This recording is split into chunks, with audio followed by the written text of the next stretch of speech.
Hola, somos Bibliar, mira nuestros videos hasta el final. 10 Y Jacob bendijo a Faraón y salió de la presencia de Faraón. Gen 47.10. Dijimos que Jacob había llegado a un punto de alta estatura espiritual en su vida. Reconoce que es un pecador y no trata de crear una buena impresión ante Faraón. No tiene nada de qué jactarse. En cambio, reconoce que ha sido salvado por la gracia de Dios. Tenemos hoy día tantos creyentes en Cristo que se jactan de sus logros. A veces en nuestros círculos procuramos aplaudir a algunos hombres porque lo han hecho. Hablamos de cuán grandes son ellos. Bueno, si todos dijéramos verdad, diríamos que somos simplemente una manada de pecadores y no tenemos de qué jactarnos, a menos que sea de nuestro maravilloso Salvador. Por años ha sido bondadoso y paciente para con nosotros. Amigo oyente, es de él de quien debemos jactarnos. Tenemos un Salvador que murió por nosotros. No te olvides de suscribirte, darle like y compartir a todos los creyentes para que la comunidad de Cristo siga creciendo. Que Dios te dé sus maravillosas bendiciones. La historia de José y sus hermanos se desarrolla en un contexto de hambruna devastadora. Imaginen una tierra que una vez estuvo llena de vida, ahora árida y estéril. Las cosechas se marchitaron y murieron. La comida escaseaba, las familias luchaban por sobrevivir. Esta era la realidad tanto para Egipto como para Canaán. El puño de la hambruna se apretaba, amenazando vidas y sustentos. La gente clamaba por un milagro. Pocos sabían que Dios tenía un plan. Había colocado a José en Egipto para un momento como este. José, con la guía de Dios, había preparado sabiamente a Egipto para la hambruna. Había supervisado el almacenamiento de grano durante los años de abundancia. Ahora, mientras la hambruna rugía, José tenía la llave de la supervivencia. Abrió los graneros y comenzó a vender grano a los egipcios y a los que venían de tierras vecinas. Algunos veían a José como un héroe, un salvador que los había rescatado del hambre. Otros veían sus acciones con sospecha. La hambruna continuó, y los recursos de la gente disminuyeron. Pronto, no les quedó nada para intercambiar por comida excepto sus tierras. José hizo un trato con los egipcios. A cambio de comida, le darían al faraón sus tierras. Este acuerdo, aunque aparentemente duro, aseguró su supervivencia. También consolidó el poder en manos del faraón, con José como su administrador de confianza. La hambruna también había devastado Canaán, la tierra del padre de José, Jacob. Cuando Jacob escuchó que había grano en Egipto, envió a sus hijos, excepto a Benjamín, el hermano menor de José, a comprar algo. Este reencuentro con sus hermanos, a quienes no había visto en años, estuvo lleno de emoción. José reveló su verdadera identidad a sus asombrados hermanos y arregló que toda su familia se mudara a Egipto. Al acercarse Jacob al final de su vida, reunió a sus hijos a su alrededor, les impartió bendiciones, pronunciando palabras de esperanza y promesa. También le hizo una importante petición a José. Le pidió ser enterrado en Canaán, la tierra prometida a sus antepasados. Esta petición reveló la fe perdurable de Jacob en las promesas de Dios, incluso ante la muerte. Sección 6. El viaje de Jacob, de engañador a hombre de fe. La vida de Jacob había estado marcada tanto por triunfos como por fracasos. Había cometido errores, incluso engañando a su propio hermano. Sin embargo, a pesar de todo, Dios había sido fiel. Había moldeado a Jacob, refinando su carácter y profundizando su fe. Al final de su vida, Jacob se erigió como un testimonio del poder transformador de Dios. Sección 7. Ecos del Edén. La fidelidad de Dios a través de las generaciones. La historia de José y la hambruna se hace eco de la historia de Adán y Eva en el jardín del Edén. Ambas historias involucran una prueba, una elección y sus consecuencias. Sin embargo, ambas también resaltan la fidelidad de Dios y su plan de redención. A pesar de las fallas humanas, el amor y la gracia de Dios brillan. Sección 8. Verdades probadas por el tiempo. Encontrando esperanza en medio de la dificultad. La historia de José y su familia ofrece verdades eternas para nosotros hoy. Nos recuerda que Dios tiene el control, incluso en medio de circunstancias difíciles. Nos anima a confiar en su plan, incluso cuando no lo entendemos. Y nos asegura que Él proveerá para nosotros, tal como proveyó para José y su familia. Sección 9. Piedras vivas. Construyendo un legado de fe para las futuras generaciones. Como Jacob, tenemos el privilegio y la responsabilidad de transmitir nuestra fe a la siguiente generación. Podemos compartir las historias de la fidelidad de Dios en nuestras propias vidas. Podemos enseñar a nuestros hijos y nietos a confiar en sus promesas, y podemos vivir vidas que reflejen su amor y gracia. Al hacerlo, nos convertimos en piedras vivas, construyendo un legado de fe que perdurará por generaciones venideras. Continuamos hoy nuestro recorrido por el libro de Génesis. En nuestro programa anterior nos detuvimos en el versículo 10 de este capítulo 47, donde dice: «Y Jacob bendijo a Faraón, y salió de la presencia de Faraón». Dijimos que Jacob había llegado a un punto de alta estatura espiritual en su vida. Reconoce que es un pecador y no trata de crear una buena impresión ante Faraón. No tiene nada de qué jactarse. En cambio, reconoce que ha sido salvado por la gracia de Dios. Tenemos hoy día tantos creyentes en Cristo que se jactan de sus logros. A veces en nuestros círculos procuramos aplaudir a algunos hombres porque lo han hecho. Hablamos de cuán grandes son ellos. Bueno, si todos dijéramos verdad, diríamos que somos simplemente una manada de pecadores y no tenemos de qué jactarnos, a menos que sea de nuestro maravilloso Salvador. Por años ha sido bondadoso y paciente para con nosotros. Amigo oyente, es de Él de quien debemos jactarnos. Tenemos un Salvador que murió por nosotros. No podemos decir que somos superiores a nuestros padres. Una vez un profesor dijo que sentía mucha vergüenza con respecto a su padre. Cuando primero estaba en la universidad, su padre visitaba esa universidad para hablar porque era predicador y profesor en Biblia. Dijo que tenía tanta vergüenza que ni aún asistía a la reunión donde hablaba su padre. Creemos que casi todos los jóvenes y señoritas pasan por períodos similares en su vida.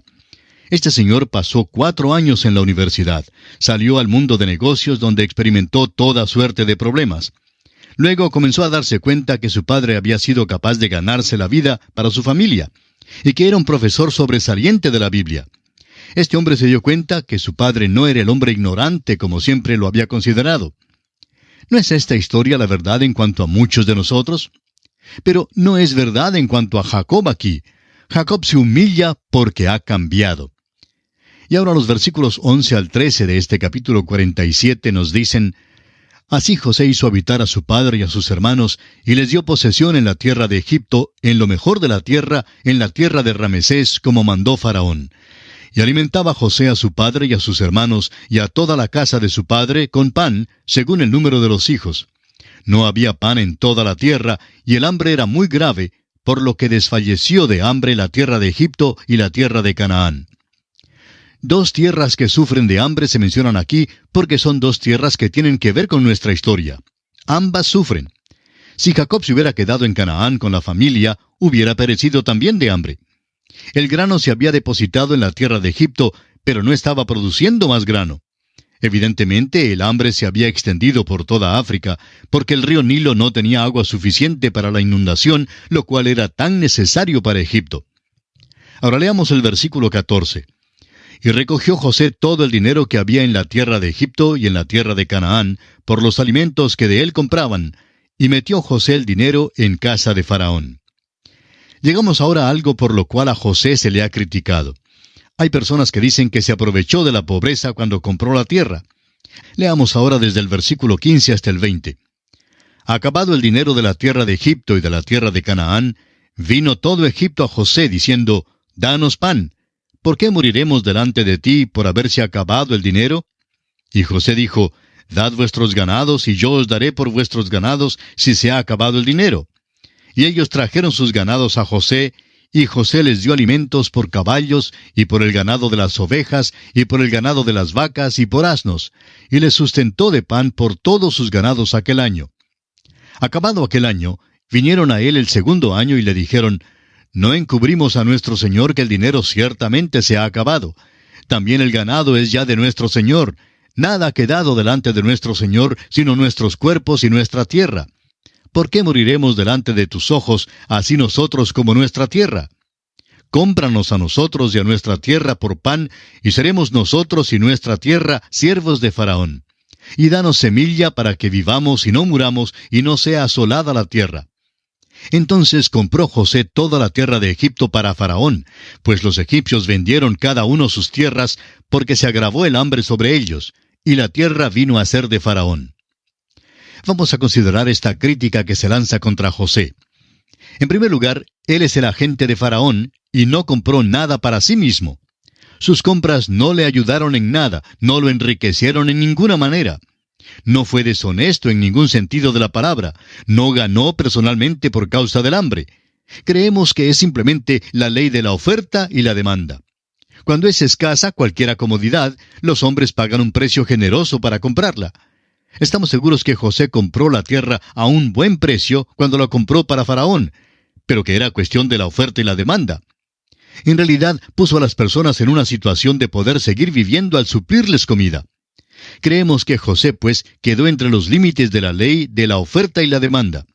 No hay duda de que el hambre era una cosa sumamente terrible. Y así, los egipcios vendieron todo lo que tenían para conseguir comida, estando aún dispuestos a venderse ellos mismos a la esclavitud. Ahora, los versículos 21 y 22 de Génesis capítulo 47 nos dicen, «Y al pueblo lo hizo pasar a las ciudades desde un extremo al otro del territorio de Egipto. Solamente la tierra de los sacerdotes no compró, por cuanto los sacerdotes tenían ración de Faraón, y ellos comían la ración que Faraón les daba, por eso no vendieron su tierra». Al extenderse el hambre por toda la tierra, había una gran migración a las regiones urbanas. Allí estarían cerca del centro de los depósitos de grano. Usted recordará que en el principio José había colocado estos centros por todo Egipto. Trae a las personas donde pueden estar más cerca a la provisión de comida. Ahora los versículos 23 al 26 dicen, «Y José dijo al pueblo, He aquí os he comprado hoy, a vosotros y a vuestra tierra, para Faraón. Ved aquí semilla, y sembraréis la tierra. De los frutos daréis el quinto a Faraón, y las 4 partes serán vuestras para sembrar las tierras, y para vuestro mantenimiento, y de los que están en vuestras casas, y para que coman vuestros niños». Y ellos respondieron, «La vida nos has dado, hallemos gracia en ojos de nuestro Señor, y seamos siervos de Faraón». Entonces José lo puso por ley hasta hoy sobre la tierra de Egipto, señalando para Faraón el quinto, excepto solo la tierra de los sacerdotes, que no fue de Faraón. José sabe que el hambre se acabará el año que viene y por tanto le aconseja a la gente que siembre su grano. Ahora en los versículos 27 al 31, Jacob expresa a José su última voluntad. Leamos. «Así habitó Israel en la tierra de Egipto, en la tierra de Gosén, y tomaron posesión de ella, y se aumentaron, y se multiplicaron en gran manera. Y vivió Jacob en la tierra de Egipto 17 años, y fueron los días de Jacob, los años de su vida, 147 años. Y llegaron los días de Israel para morir, y llamó a José su hijo, y le dijo, Si he hallado ahora gracia en tus ojos, te ruego que pongas tu mano debajo de mi muslo, y harás conmigo misericordia y verdad. Te ruego que no me entierres en Egipto, mas cuando duerma con mis padres, me llevarás de Egipto, y me sepultarás en el sepulcro de ellos. Y José respondió, Haré como tú dices. E Israel dijo, Júramelo. Y José le juró. Entonces Israel se inclinó sobre la cabecera de la cama. Creemos que hay algunos factores que entraron en el ruego de Jacob de ser enterrado en la tierra de Canaán. En primer lugar, tiene ahora 147 años. Y al mirar por todos lados y al ver lo que está pasando, se turba de que tenga que morir en Egipto. Creemos que ahora eso le es muy evidente. Luego, el éxito de José en adquirir toda la tierra para Faraón le hace creer que su familia se hará cómoda en Egipto y que nunca más querrá regresar a Canaán. Su edad ciertamente le recordaba que moriría pronto. Tenemos que reconocer que este ruego es una evidencia de la fe de Jacob en el pacto que Dios hizo con sus padres. Debemos anotar esto porque se presentará varias veces al recorrer nosotros la Biblia. La esperanza del Antiguo Testamento es una esperanza terrenal. Abraham creyó que sería enterrado y levantado de la muerte en aquella tierra prometida. Isaac creyó lo mismo. Ahora Jacob expresa esa misma fe. Y es que la esperanza del Antiguo Testamento, amigo oyente, no es la de ser arrebatados para recibir al Señor en el aire y entrar en la ciudad de la Nueva Jerusalén. Esta es la morada eternal y permanente de la Iglesia de Cristo. Esa no es la esperanza del Antiguo Testamento. Esta tierra llegará a ser un paraíso o cielo. Cuando el reino se establezca en esta tierra, su gran esperanza se cumplirá, y estas personas serán levantadas para aquel reino. Los primeros 1000 años serán un tiempo de prueba, y después de esos años, el reino eterno continuará. Por eso, Jacob no quiere ser enterrado en Egipto. Si no tuviera ninguna fe ni esperanza en la promesa de Dios, ¿qué le importaría el lugar donde lo enterraran? Para el creyente hoy en día, no importa el lugar donde seamos enterrados. En la hora del arrebatamiento, donde quiera que estemos, seremos levantados y nuestros cuerpos se unirán a nuestros espíritus si ya hemos muerto antes del arrebatamiento de la iglesia. Si todavía vivimos, entonces seremos transformados y arrebatados para recibir al Señor en el aire. Por tanto, no importa si somos enterrados en Egipto o en Canaán o en Los Ángeles o en Caracas o en cualquiera otra parte. Los vivos en Cristo y los muertos en Cristo, en todos estos lugares seremos arrebatados. No importa dónde quiera que estemos. No nos es necesario ir a la plataforma de lanzamiento en la Florida y lanzarnos de allá. No, nuestra esperanza es una esperanza celestial. La esperanza del Antiguo Testamento es una esperanza terrenal, y el hecho de que Jacob quisiera ser enterrado en la tierra de Canaán es una evidencia de su fe en la resurrección. Esperaba ser resucitado en esa tierra. Jacob ahora es un hombre de fe, y esto es muy evidente aquí. Y con esto, amigo oyente, concluimos el estudio del capítulo 47 de Génesis. Ahora, en el capítulo 48 se nos narra la última enfermedad de Jacob y la bendición que dio a los 2 hijos de José. En Hebreos, el capítulo 11 y el versículo 21 leemos: Por la fe Jacob, al morir, bendijo a cada uno de los hijos de José y adoró apoyado sobre el extremo de su bordón, o sea, su bastón. Este capítulo 48 de Génesis nos da otra oportunidad de ver algunas evidencias adicionales con respecto al crecimiento espiritual de Jacob. Ha progresado mucho desde aquellos días en el principio de su vida. Es posible que sintamos que es una lástima que estas cualidades que aparecen en los últimos días de su vida no estuvieran presentes en su vida temprana. Pero es maravilloso que nos sea posible observar en esto que la vida espiritual es un crecimiento y un desarrollo. La madurez espiritual no es alguna experiencia sensacional que se obtiene repentinamente, sino que se describe conforme a la Biblia como un andar en el Espíritu.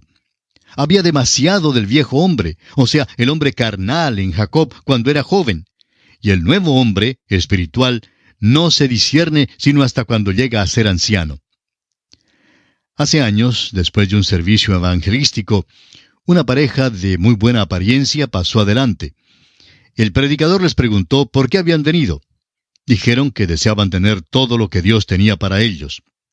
Más tarde el predicador se enteró de que pasaban adelante todos los domingos. Creían que gozarían de una experiencia sensacional e importante, la cual de golpe los haría maduros. Buscaban pues esta experiencia. Pero la Escritura nos dice que debemos crecer en la gracia y el conocimiento de nuestro Señor y Salvador Jesucristo. Vemos en Jacob que debemos esperar para ver los frutos del Espíritu. Gracias a Dios que hay la posibilidad de crecer en nuestras vidas. La paciencia de Dios lo permite.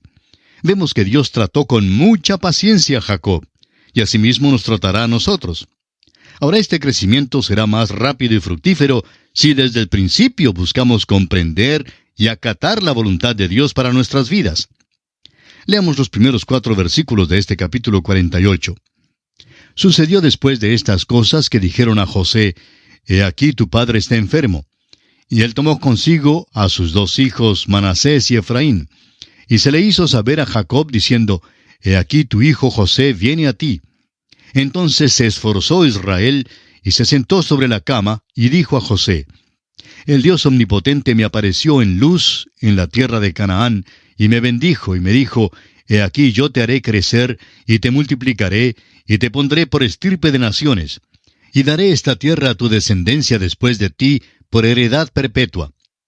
¿Puede usted imaginarse, amigo oyente, la emoción del momento? Jacob tiene ante sí a su hijo favorito junto con sus 2 nietos. Jamás pensó ver de nuevo a José porque creía que había muerto. Pero ahora Jacob puede ver que José había sido elevado a esta posición importante en Egipto y al mismo tiempo puede trazar la manera en que Dios había efectuado los asuntos de la vida. Jacob ha estado ahora en Egipto por 17 años. Es un hombre anciano y agonizante, pero toma fuerza para sentarse en la cama. Note usted que reflexiona sobre aquel tiempo en que Dios se le apareció en luz en Canaán. De veras, Jacob ha progresado mucho. No se jacta ahora, no habla de sus mañas. En su juventud había pensado que podía conseguir lo que quisiera y que podía emplear cualquier método para conseguirlo. Pero vemos aquí su fe y confianza en Dios. Jacob mira retrospectivamente a lo que él considera ser el principio para él, aquel momento cuando Dios se le apareció.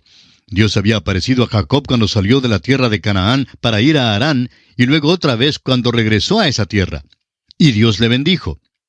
Vamos a prestar atención especial a la promesa de la cual Jacob hace mención. Leamos el versículo 4 otra vez. Y me dijo, He aquí yo te haré crecer y te multiplicaré, y te pondré por estirpe de naciones, y daré esta tierra a tu descendencia después de ti por heredad perpetua. Esta promesa se halla en el Antiguo y en el Nuevo Testamento. Dios prometió que algo se llevaría a cabo e hizo la promesa a la línea de los patriarcas Abraham, Isaac y Jacob. La promesa contiene 3 puntos específicos. Primero, esta línea sería fructífera, o sea que Dios haría ascender una nación de aquella línea. En segundo lugar, Dios mismo les daría la tierra. Y en tercer lugar, esta línea serviría de bendición a todas las naciones y a toda la gente. La razón por la cual usted y yo, amigo oyente, nos sentamos hoy día con la Biblia en la mano es porque Dios ha cumplido 2/3 de esta promesa que convino hace miles de años. Todavía no se ha cumplido el otro tercio, no tienen las guerras todavía. Tienen una orilla o frontera, pero aún esto es un asunto de disputa. Cuando reciban la tierra de la mano de Dios, vivirán allí en paz, como lo dice el profeta Miqueas en el capítulo 4, versículo 4. Y se sentará cada uno debajo de su vid y debajo de su higuera, y no habrá quien los amedrente, porque la boca de Jehová de los ejércitos lo ha hablado. Aquel será el milenio, y es cuando tendrán esa tierra. Y ahora leamos los versículos 5 y 6 del capítulo 48 de Génesis. Y ahora tus 2 hijos, Efraín y Manasés, que te nacieron en la tierra de Egipto, antes que viniese a ti a la tierra de Egipto, míos son, como Rubén y Simeón serán míos, y los que después de ellos has engendrado serán tuyos. Por el nombre de sus hermanos serán llamados en sus heredades. Estos 2 nietos, los 2 hijos de José, cada uno dará origen a una tribu. Ahora, a primera vista parece que serían 14 las tribus de Israel, ya que Jacob tuvo 12 hijos, y ahora con los 2 hijos de José, que darán origen cada uno a una tribu, parece que habrá 14. Primeramente notemos que no había tribu de José, pero sí había tribus de Efraín y Manasés. Y eso suma 13 en las matemáticas de todo hombre. Sin embargo, la Biblia solo cuenta 12 tribus. Luego vemos que la tribu de Leví no fue contada como tribu. Llegó a ser la tribu sumo sacerdotal y no era contada entre las otras tribus. Es posible que usted crea que es una manera algo equivocada de contar, pero amigo oyente, yo no las conté. La palabra de Dios las cuenta así, y así es como Dios las quiso contar. Estos 2 muchachos, pues, tienen más de 17 años, porque nacieron antes que Jacob viniera a Egipto. Note usted ahora que Jacob recuerda a Raquel, su amada esposa, la madre de José. Veamos ahora el versículo 7 de Génesis capítulo 48. Porque cuando yo venía de Padán Aram, se me murió Raquel en la tierra de Canaán, en el camino, como media legua de tierra viniendo a Efrata. Y la sepulté allí en el camino de Efrata, que es Belén. Aún en el lecho de muerte se acuerda del lugar donde sepultó a Raquel. Esa fue su gran angustia, como bien usted lo sabe. La sepultó allá en Belén. Puede que usted piense en el nacimiento de Jesucristo hablando de Belén, pero para él, para Jacob, el pueblito de Belén no era un lugar de gozo, sino de angustia y muerte. ¿Cuán diferente es para nosotros hoy en día? ¿Qué gozo significa Belén para nosotros? Ahora los versículos 8 y 9 dicen, «Y vio Israel los hijos de José y dijo, ¿quiénes son estos?» Y respondió José a su padre, «Son mis hijos que Dios me ha dado aquí». Y él dijo, «Acércalos ahora a mí, y los bendeciré». ¿Ha notado usted que tanto Isaac como Jacob tienen dificultad con la vista cuando llegan ancianos? Puede que el resplandor del sol tenga algo que ver con eso.